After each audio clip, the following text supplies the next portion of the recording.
Hello students, I hope you all are fine and safe at your home. This is Renu Mehra from Shiv Jyoti Educational Group Kota. बच्चों, आज हम हिंदी व्याकरण की पुस्तक कनक का पाठ 10 शब्द भंडार, पाठ 11 मुहावरे और पाठ 12 गिनती का दोहरान करेंगे। तो सबसे पहले हम दोहरान करेंगे पाठ 10 शब्द भंडार का। तो इसके लिए आप अपनी पुस्तक का पृष्ठ संख्या 39 खोलेंगे। वहाँ है हमारा पाठ 10 शब्द भंडार।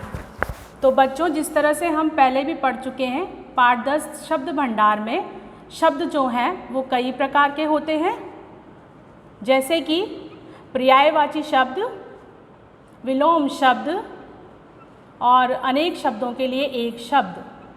तो सबसे पहले हम पढ़ेंगे पर्यायवाची शब्द। उसके लिए आप अपनी पुस्तक के पृष्ठ संख्या 40 पर आएंगे।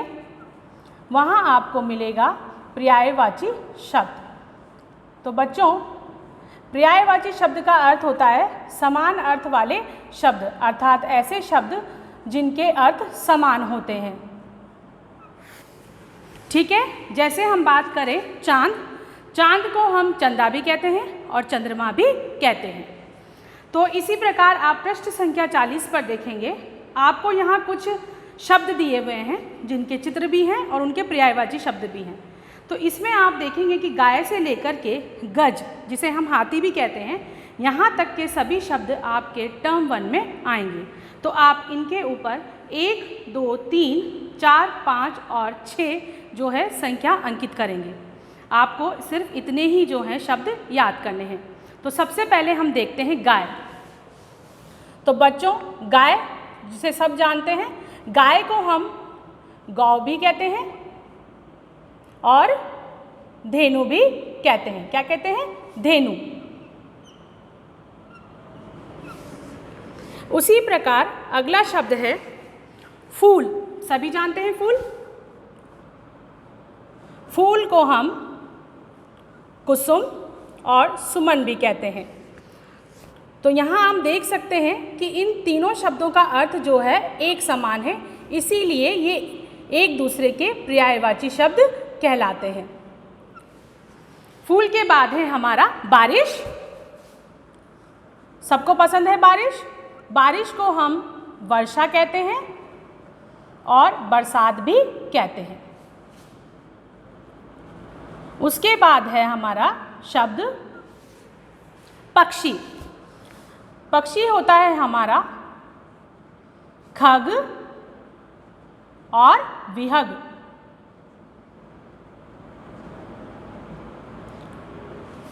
उसी प्रकार जंगल,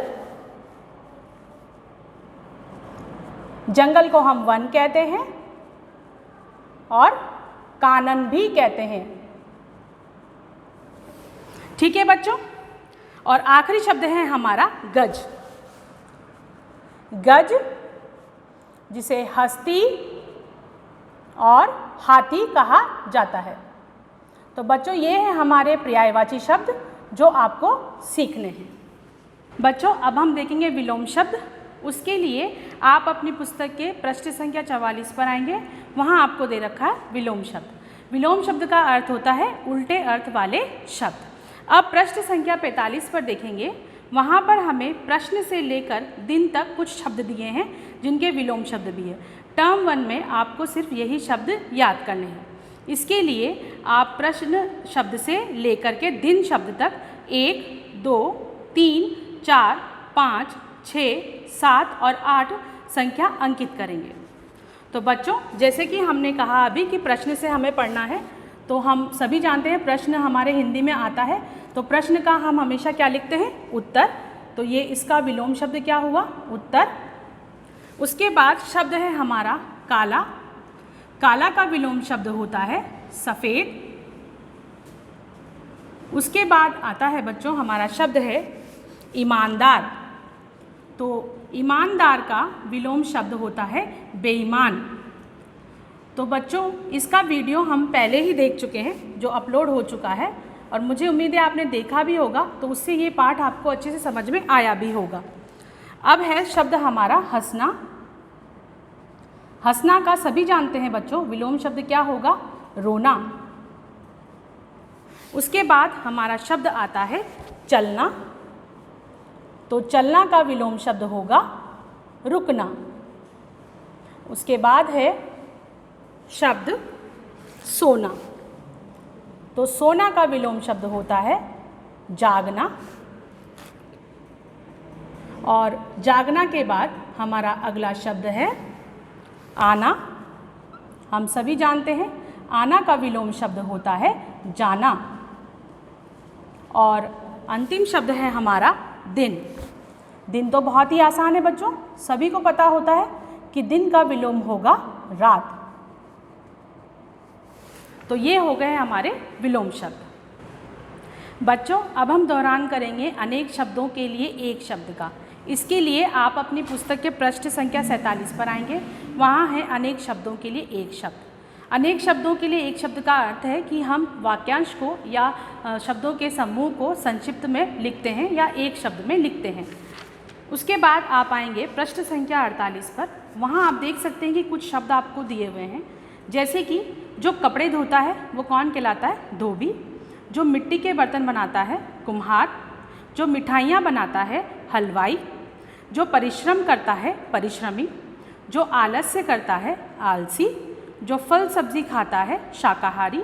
जिसके पास धन न हो निर्धन। जिसमें बल कम हो निर्बल।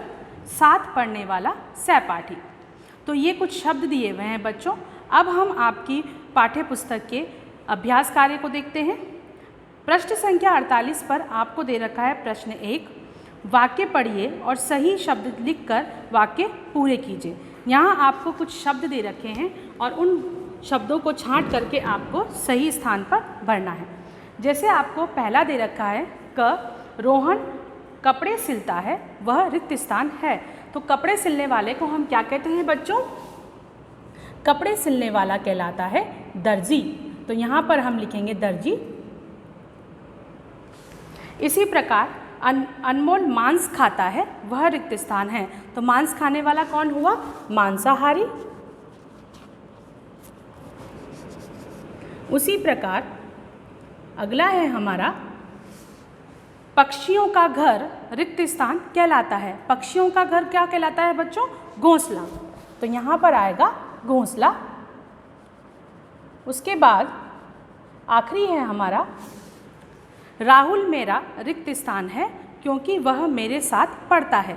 तो हमने अभी देखा था कि साथ पढ़ने वाले को हम क्या कहते हैं? सहपाठी। तो यहाँ पर आएगा सहपाठी। तो ये हो गया हमारा प्रश्न 1। इसका वीडियो हम पहले ही अपलोड कर चुके हैं बच्चों, ये सिर्फ एक दौरान है, तो मुझे उम्मीद है कि आपने ये पहले ही देख लिया होगा। अब प्रश्न नंबर 2 पर आते हैं। अब प्रश्न नंबर 2 देखते हैं बच्चों। अनेक शब्दों के लिए दिए गए चित्र से उचित मिलान कीजिए। तो यहाँ पर आपको कुछ चित्र दे रखे हैं और उनके नीचे उनके नाम दे रखे हैं और इधर आपको दे रखा है कि उन्हें हम क्या कहते हैं। तो आपको जो है इसे यहाँ से मिलाना है। जैसे कि पहला है हमारा जो रोगी का इलाज करे, उसे हम क्या कहते हैं? रोगी का इलाज करने वाला कहलाता है डॉक्टर। तो हम रेखा खींचकर इसका यहाँ मिलान करेंगे। जो फल सब्जी खाता हो उसे हम क्या कहते हैं? शाकाहारी। तो यहाँ पर हम इसका पेंसिल से रेखा खींचकर मिलान करेंगे। जो गाना गाती है उसे हम कहते हैं गायिका। तो यहाँ भी हम पेंसिल खींच करके मिलान करेंगे। प्रतिदिन होने वाला क्या कहलाता है बच्चों? दैनिक। तो यहाँ भी हम पेंसिल से रेखा खींच करके इसका मिलान करेंगे। तो इस प्रकार हम प्रश्न नंबर 2 पूर्ण करेंगे। इसके बाद है हमारा प्रश्न 3, चित्रों को देखकर उनके लिए प्रयोग किए जाने वाले शब्द लिखिए। तो यहाँ कुछ चित्र दे रखे हैं बच्चों, जिनको देख करके आपको इनके लिए प्रयोग किए जाने वाले शब्दों को यहाँ पर लिखना है। जैसे कि पहला चित्र जो है वो है हमारा दर्जी। पहला चित्र क्या है? क्योंकि वो कपड़े सिल रहा है तो वो क्या कहलाता है? दर्जी। दूसरे चित्र में एक आदमी जो है पढ़ा रहा है, तो जो हमें पढ़ाता है वो कहलाता है अध्यापक या शिक्षक। हम उसे शिक्षक भी कह सकते हैं या फिर हम उसे अध्यापक भी कह सकते हैं। उसके बाद है बच्चों चित्र हम देख ही सकते हैं, रोगियों का इलाज करने वाला होता है डॉक्टर। तो यहाँ पर लिखेंगे हम डॉक्टर। उसके बाद आखिरी जो है उसमें मिट्टी के बर्तन बना रहा है, तो मिट्टी के बर्तन बनाने वाला कौन कहलाता है? कुम्हार। तो ये पाठ हमारा पूर्ण हुआ। अब हम पाठ 11 मुहावरे का दोहरान करेंगे। उसके लिए आप अपनी पुस्तक के पृष्ठ संख्या 53 पर आएंगे। वहाँ है मुहावरे। मुहावरे वो शब्द होते हैं बच्चों, शब्दों का वह समूह जो एक सामान्य अर्थ ना देकर के एक विशेष अर्थ देता है। यहाँ आपको कई सारे मुहावरे दे रखे हैं और उनके अर्थ भी दे रखे हैं। इनमें से संख्या 1 से लेकर के 9 तक आपको टर्म 1 में पढ़ने हैं, तो वहाँ पर आप टर्म 1 लिख लीजिए और बाकी के हम टर्म 2 में पढ़ेंगे। तो पहला हम देखते हैं अंगूठा दिखाना। तो अंगूठा दिखाने का अर्थ ये नहीं होता है कि हम किसी को अंगूठा दिखा रहे हैं, उसका अर्थ होता है साफ इनकार करना। तो यहाँ पर हम लिखेंगे साफ इनकार करना। ये हो गया हमारा अंगूठा दिखाना का अर्थ, साफ इनकार कर देना। इसके बाद है बच्चों दूसरा अंधे की लाठी होना, अर्थात इसका अर्थ होता है बुढ़ापे का सहारा होना। तो यहाँ है बुढ़ापे का एकमात्र सहारा। उसके बाद है हमारा अगला मुहावरा आँख लगना, जिसका अर्थ है सो जाना या नींद आना। कई बार हम सो जाते हैं अचानक, तो वो क्या कहलाता है? आँख लगना। आँख का तारा होना, उसका अर्थ होता है बहुत प्यारा। आँख का तारा बहुत प्यारा। उसके बाद है आग बबूला होना, अर्थात बहुत गुस्सा होना। आग बबूला का अर्थ है बहुत गुस्सा होना। कई बार हो जाते हैं हम बहुत गुस्सा, तो बहुत गुस्सा होना, आग बबूला होना। अगला है हमारा आसमान सिर पर उठाना, जिसका अर्थ होता है बहुत शोर करना। कई बार आप कक्षा में करते हैं बहुत शोर। जब अध्यापिका या अध्यापक आपके कक्षा में नहीं होते तो आप कई बार बहुत शोर करते हैं, अर्थात आसमान सिर पर उठा लेते हैं। ईद का चांद होना, जिसका अर्थ होता है बहुत कम दिखाई देना। बहुत कम दिखाई देना। या फिर इसका दूसरा अर्थ भी हो सकता है बच्चों, मुश्किल से मिलने वाली वस्तु। उल्लू बनाना, अर्थात किसी को मूर्ख बनाना, वो कहलाता है उल्लू बनाना। और अंतिम है हमारा कान पर जूं न रेंगना, अर्थात इसका अर्थ है कोई असर न होना। तो ये हो गए बच्चों हमारे मुहावरे, जो आपको समझ में आ गए होंगे। बच्चों अब हम पाठ 12 गिनती का दोहरान करेंगे। उसके लिए आप अपनी पुस्तक के पृष्ठ संख्या 55 पर आएंगे। वहाँ आपको दी हुई है गिनती 1 से 50 तक, लेकिन हमें टर्म 1 में सिर्फ गिनती 1 से 20 तक ही सीखनी है, तो हम सिर्फ उतनी ही देखेंगे। तो बच्चों जिस तरह हम अंग्रेजी अंकों में और शब्दों में गिनती लिखते हैं, उसी तरह उसे हिंदी अंकों और शब्दों में भी लिखा जाता है। जैसे हम सबसे पहले देखें 1, इसे हम हिंदी में कहते हैं 1, और इसे बनाने का जो तरीका होता है वो इस प्रकार होता है। उसी प्रकार 2, हिंदी में इसे 2 कहते हैं और ये 2 की तरह ही बनाया जाता है, या फिर हम कह सकते हैं र की तरह, जिस पर कोई शिरोरेखा नहीं है। उसके बाद है 3, इसे हम 3 की तरह ही बनाते हैं, बस उसे नीचे से थोड़ा सा घुमा देते हैं, तो ये बन गया हमारा 3। उसके बाद है 4। 4 को बनाने का बिल्कुल आसान तरीका है, उल्टा करके इसे 8 हम बनाएंगे और 8 का अगर ऊपर वाला मुंह खोल देंगे तो वो 4 जैसा दिखेगा। उसके बाद है 5, हिंदी में हम इसे 5 कहते हैं, और इसे बनाने का तरीका है 4 जैसे ही। हम जिस तरह 4 बनाते हैं उसे इस तरह से घुमा करके घुंडी लगाकर नीचे घुमाते हैं। उसके बाद है 6। बच्चों 6 को हम छह भी बोल सकते हैं या फिर छ के आगे विसर्ग भी लगा सकते हैं।